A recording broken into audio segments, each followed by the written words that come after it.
Hey folks, today I wanted to talk to you about how aging decreases bacterial immune responses. Now, this is in response to this paper here by Bailey et al., which talks about how aging leads to the dysfunctional immune responses to TLR2 and TLR4 agonists. This paper talks about infections in the context of sepsis and how aging affects that. So what sepsis is a life-threatening organ dysfunction caused by dysregulated host immune response to infection. Or this can be preventable. However, if not recognized early and managed promptly, it can lead to septic shock, multiple organ failure, and death. It's most frequently a serious complication of infection, in particular in low and middle income countries, where it represents a major cause of neonatal and maternal morbidity and mortality. In the community, sepsis presents as a clinical deterioration of common and preventable infections. Unfortunately, as well, sepsis frequently results from infections acquired in a healthcare setting.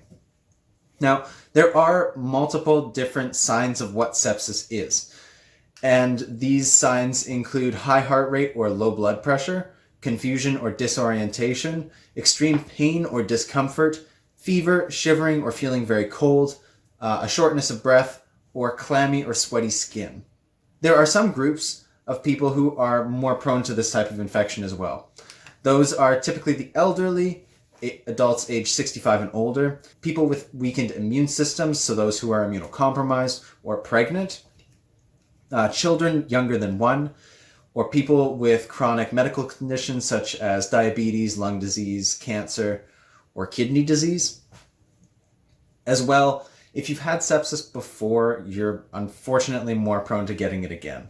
As I mentioned before, sepsis is a huge problem in low and middle income countries. However, sepsis is not something that happens only in middle and low income countries. It happens across all countries in the world. So this is a map here describing the incidence of sepsis per 100,000 individuals. So luckily, sepsis, if caught early, is fairly treatable, as illustrated here by this map. This is a map showing sepsis mortality around the world per 100,000 individuals. And you can see that the cases of mortality are a lot less than the cases of incidence.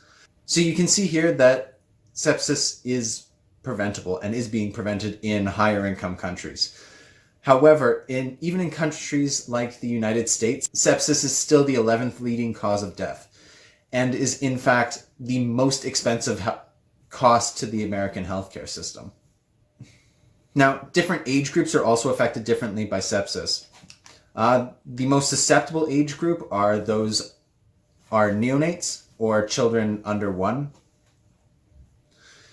And you can see that the incidences of infection decrease as you get older until you reach about 50, whereby the incidences of sepsis actually increase again. Now, sepsis is mediated by a properly functioning immune response. And to get properly functioning immune responses, you need properly functioning immune cells. So the authors of this paper focused on a few cells in particular. What they focused on were monocytes, neutrophils, and lymphocytes. And these lymphocytes include cells such as the natural killer cell, T cells, and B cells. On all of these cells, they have many different receptors to respond to stimuli in their environments. I'm going to focus on 2 of them in particular of the toll-like receptor family, TLR4 and TLR2. Now, TLR4 is a cell surface receptor that primarily recognizes lipopolysaccharide, or LPS, from gram-negative bacteria. However, TLR4 can also recognize respiratory syncytial virus fusion protein. Upon activation, TLR4 mediates downstream effects through the protein MyD88 to cause increased pro-inflammatory cytokines and chemokines, such as TNF-alpha. Now, TLR2 is similar to TLR4 in that it is also a cell surface receptor. However, TLR2 recognizes many different agonists. It recognizes agonists from gram-positive bacteria, such as peptidoglycan, lipoteichoic acid, and PAM3 cis-K found on the outer membrane of gram-positive bacteria, and zymosin from fungi and yeast. Now, upon activation, TLR2 mediates its downstream signaling as well through MyD88 to cause the secretion of pro-inflammatory cytokines and chemokines such as TNF-alpha. We know a lot already about how aging affects our immune system. And this is summed up in one succinct term called inflammation.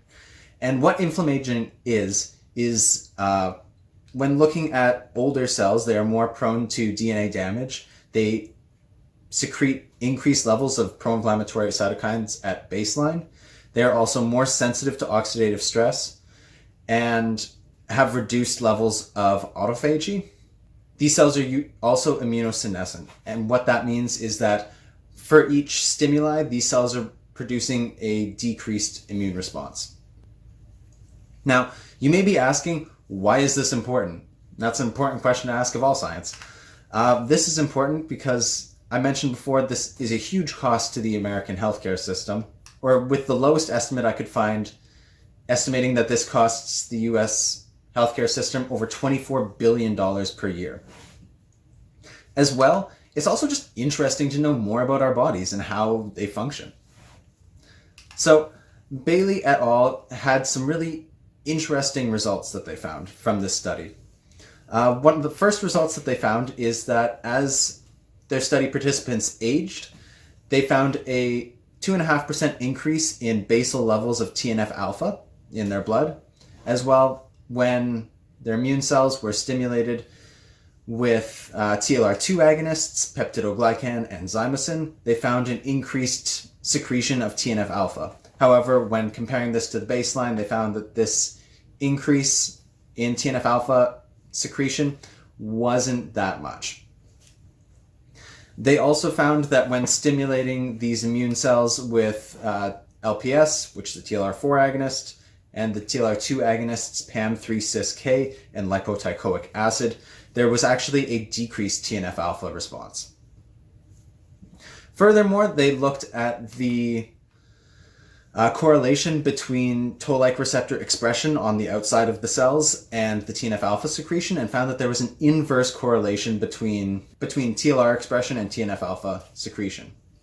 So, in conclusion, they found that aging increases basal TNF-alpha levels, as well as it increases the response to gram-positive bacteria and yeast through TLR2 activation, and these cells had a decreased response to gram-negative bacteria, which is mediated through TLR4 activation.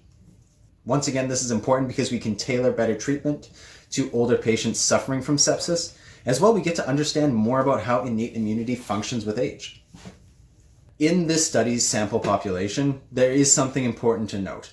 They only looked at people who were aged 40 years and older, who were white men from the American military, where 76% of their participants were aged over 60.